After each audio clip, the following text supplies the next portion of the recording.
स्वागत है आप लोगों का इस वीडियो में। क्वेश्चन कह रहा है if the road of the previous problem is horizontal no banking what should be the minimum friction coefficient so that scooter going at 18 kilometre per hour does not skid. है ना, यानी पुराना question देखिए, ये question था question number 6। Question कह रहा है, हाँ इसमें क्या था, बैंकिंग था, है ना, तो इतना एंगल होना चाहिए था। तो यहाँ पर कहा गया कि यहाँ बैंकिंग नहीं है, एक हॉरिजॉन्टल रोड है, ठीक है।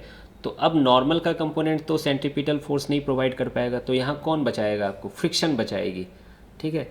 तो ये जब गाड़ी है ना इस रोड पर ऐसे करके जा रही है तो फ्रिक्शन सेंटर की तरफ लगेगा। देखिए अजीब बात है, गाड़ी ऐसे जा रही है, हम लोग सोचते हैं पीछे लगेगा या आगे लगेगा, नहीं, फ्रिक्शन इस बार सेंटर की तरफ लग रहा है, ठीक है। तो फ्रिक्शन सेंटर की तरफ लग रहा है, क्लियर ये चीज़। ऊपर नॉर्मल लग रही है जो कि लगती ही है, और नीचे क्या लग रही है, mg, है ना। वाइड एक्शन में नेट फोर्स तो जीरो ही है, तो नॉर्मल इक्वल टू क्या होगा, mg ही होगा, इसमें कोई दो राय नहीं है। अब देखिए फ्रिक्शन है ना कौन सी फोर्स प्रोवाइड कर रही है, सेंट्रीपिटल फोर्स प्रोवाइड कर रही है, यानी इस तरफ एक एक्सीलेशन है जिसे हम लोग कहते हैं सेंट्रीपिटल एक्सीलेशन, ठीक है। और उसकी वैल्यू कितनी होती है, वी स्क्वायर बाई आर।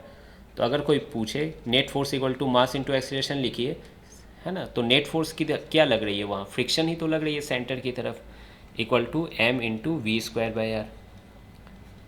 तो ये देखिए फ्रिक्शन की वैल्यू इतनी आ गई।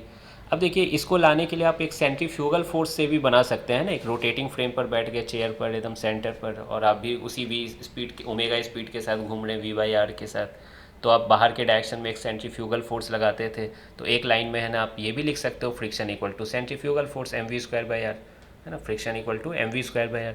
लेकिन वो नॉन इनर्शियल फ्रेम में क्यों ही जाना जब इनर्शियल फ्रेम में इतना आसान है सिचुएशन। तो आई होप कि आपको ये बात समझ में आ रही होगी, मतलब इतनी चाहिए, इतनी फ्रिक्शन चाहिए, ठीक है, इतनी फ्रिक्शन हमें चाहिए। लेकिन फ्रिक्शन तो कुछ भी नहीं लग सकती है, फ्रिक्शन कहता है कि देखो मेरा एक लिमिटेशन है जिसे लिमिटिंग स्टैटिक फ्रिक्शन कहते हैं हम लोग। तो इतनी चाहिए, लेकिन फ्रिक्शन की वैल्यू मैक्सिमम फ्रिक्शन से कम ही हो सकती है, मैक्सिमम स्टैटिक फ्रिक्शन से। और ये मैक्सिमम स्टैटिक फ्रिक्शन क्या होती है, म्यू एस इंटू एन होती है। आ रही है बात समझ में। तो देखिए फ्रिक्शन की वैल्यू कितनी है, M V square by R, less than equal to, है ना, एफ मैक्स क्या हो गया, म्यू एन, एन की वैल्यू एम जी, ठीक है, म्यू एस की वैल्यू मैंने म्यू ले लिया है, एम से एम कट जाएगा, तो mu greater than equal to कितना आ रहा है, V square by R G, V square by R G. अब देखिए अब आपको यहाँ दिख रहा होगा ये ग्रेटर देन इक्वल टू कितना अच्छा चीज़ बताता है कि म्यू इससे ज़्यादा होना चाहिए, यानी म्यू की मिनिमम वैल्यू कितनी हो जाएगी, V square by R G, mu की minimum value V square by R G. कोई दिक्कत इसमें। अब आप डाटा पुट कर लीजिए, 18 किलोमीटर पर आवर है तो स्पीड कितनी हो जाएगी, 5 मीटर पर सेकेंड हो जाएगी, तो ये 25 बाई आर कितनी है, 10 है, और जी की वैल्यू 10 है, तो ये 1/4, यानी कि म्यू मिनिमम की वैल्यू कितनी आ गई, 0.25, या 1/4 पे भी छोड़ सकते थे। तो यही आंसर है हमारा।